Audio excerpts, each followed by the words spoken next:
welcome back to my film and TV channel. We got all those films today where I'm sadly, very sadly, in a minority on this one. I did not like this at all, I'll tell you that now. It's an epic, it is an epic, I'll tell you about the length of it in a minute. A period drama directed and produced by Brady Corbett that's been given a lot of hype. I've read a lot about it in various magazines, etc. that have been film magazines, and of course it's getting an online presence now.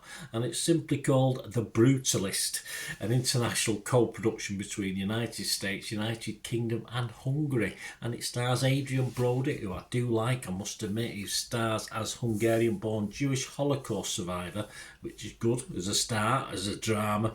But of course he immigrates to the United States, where he struggles to achieve the American dream, and a wealthy client changes his life. Yes, it's architecture, isn't it? I had no idea before I watched this. It's not my sort of architecture. I did work for an architecture interior design group many years, my first job, but we certainly weren't designing buildings like this, that's for sure. The cast also stars Felicity Jones, Guy Pearce, Joe Alwyn, Rafi Cassidy, Stacey Martin, Emma Laird, Isaac de Bancole and Alessandro Nivola.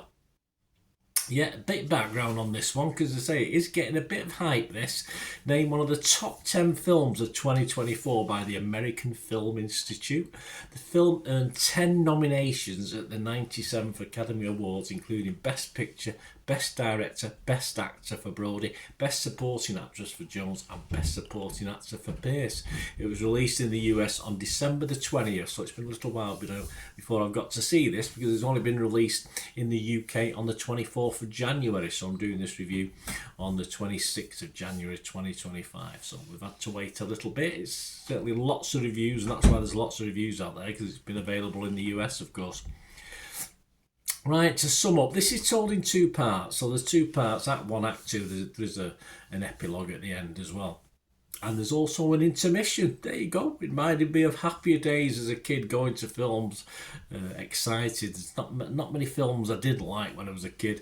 And of course, the intermission, I was always disappointed back then with the intermission, because I always knew, like, whether it was a theatre, watching something at the theatre, or a cinema, the second part of films always used to be a bit less, didn't it? So I mean, you might get an hour and a half, 2 hours for the first bit, and you get an hour and a half equivalent for the second bit. So it was always less. So I was always disappointed, because generally everything I watched I loved, and I was sad for any film to end. I love going to the pictures, so I was sort of happy for this. I thought, an intermission, and both parts were reasonably the same sort of time scale as well. Unfortunately, I wasn't that happy about this one, because I found the first half boring, and sadly the second part was fairly boring as well, so it didn't really appeal to me.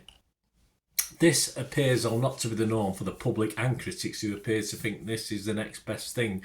But I'm sorry, as entertainment, which is what I'll watch a film for, it just didn't work for me. I think the Holocaust survivor element is possibly the story I was more interested in, and his trials, of course, as he immigrates to the USA. But the film concentrates less on this and more on his relationship with Lee Van Buren, of course, and his son and family, which in itself should be worth a watch. But for me, just really isn't. I'd possibly get stick, but it's a film that for me had a pet project director feel to it, and it's just up its own arse. It's as simple as that. It's 3 hours 30 minutes plus runtime. There's a decent story somewhere in there, and Brody is, of course, as usual, a standout, although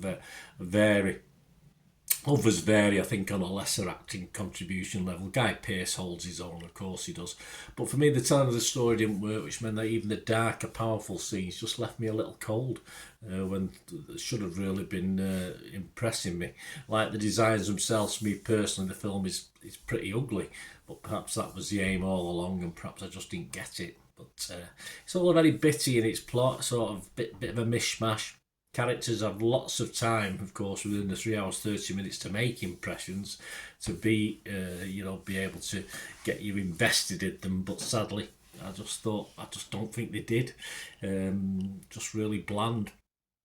Despite the acclaim, does anyone agree with my lack of excitement for this one? Well, there are some. The Metacritic users only give it a 5.7 out of 10 overall, so that was quite low.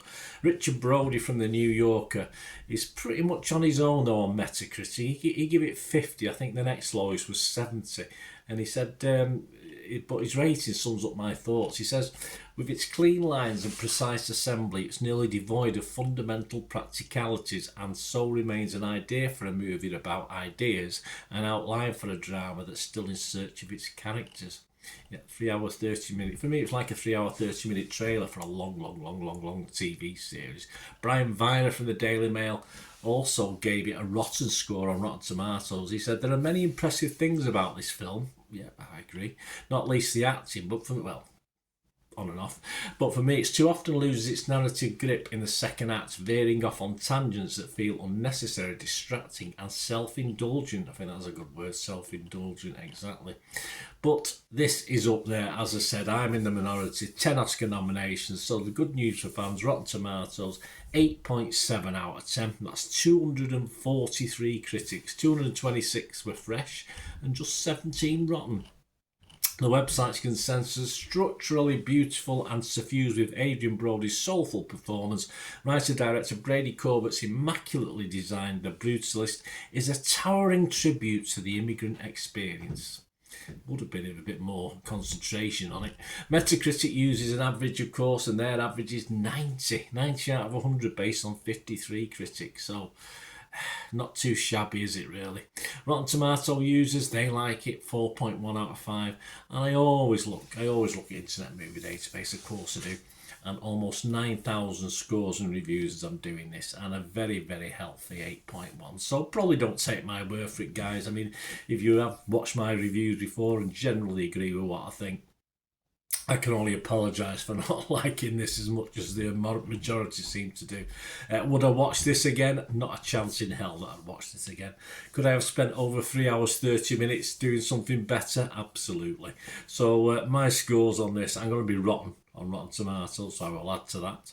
I'm going to be negative on Metacritic, and if something doesn't get a 5 out of 10, if you watch my vlogs, I don't give it a score, so I'm not going to give this a score, although if you do watch my TikTok on it, you will see a score, but not for the sake of doing this vlog. There you go, guys. I'm sorry, I'm disappointed that I couldn't be happier about this film, but I just did not like it at all. Just didn't work for me.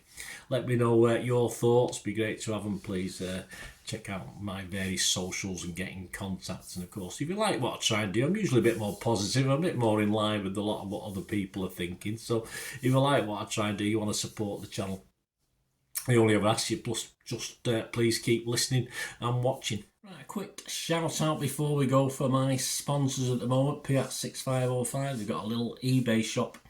And they sell movie posters from the 1990s and 2000s, some great films, some great actors, so please check the link in the comments section below and you'll go straight to the shop. I dispatch everything between 24 and 48 hours, so if you see anything there, you want to order it, you can also mention my name. I mean, they are sponsoring me, so I do my little deal as well, so you can get 10% off. If you buy anything, just mention me, just say Bernard sent you, and they'll give you a 10% reduction on your order price. My thanks to Piat6505. If you're interested in sponsoring the channel yourselves, guys, supporting the channel by sponsorship, just let me know. My socials are on screen there, so just contact me about that and we can have a chat. Other ways to help me out, guys, if you watch the ads, if the ads on this YouTube ads, that helps in a very little way, but it all helps. All, you know, watch the pennies and pounds look after themselves, they say, don't they? Or the pennies or the 10p's look after themselves. But if you watch the ads or follow the links on the ads as well, that's always a nice way to support the channel. If you sort of hang on for it, I've done that. I watched other people's and followed the ads, something I fancied, which does happen from time to time.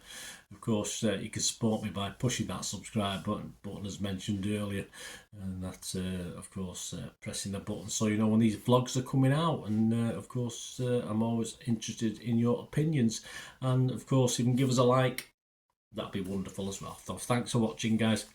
Hopefully I'll join you very, very soon with something else. Until we meet again, I'll never ask one thing, don't I? Please stay safe, everyone. Bye for now.